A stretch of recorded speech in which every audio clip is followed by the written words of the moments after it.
Shikojni mirë këto pamje. Kështu duket shkatërimi, kur babëzia njerëzore vendos të prish atë që ka ndërtuar me aq miq të ri dora e Zotit.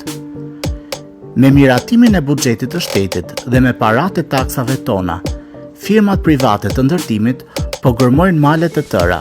Shikoni se si e shkatrojnë ekosistemin dhe devijojnë pa mëshirë shtratin e lumit shkumbin, thjesht për t'u hapur rrugë komplekseve dhe interesave të tyre private. Ne nuk kemi heshtur, kemi bërë denoncime të panumërta. Kemi trokitur në bashki, kemi njoftuar IKMT-n, inspektoriatet dhe ministritë e linjës. Kemi kërkuar zbatimin e ligjit për këtë masakër. Por, cila është përgjigjja e tyre?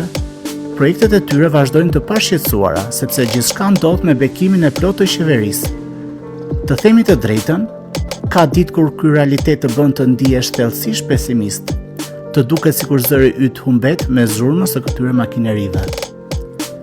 Por, ky është saktësisht momenti kur ne nuk duhet të ndalemi. Nëse ne dorëzohemi sot, nesër nuk do të ketë më as lumë, as natyrë, as të ardhme. Bëuni bashkë me ne, sepse kjo tokë është e jona, jo e betonit të tyre.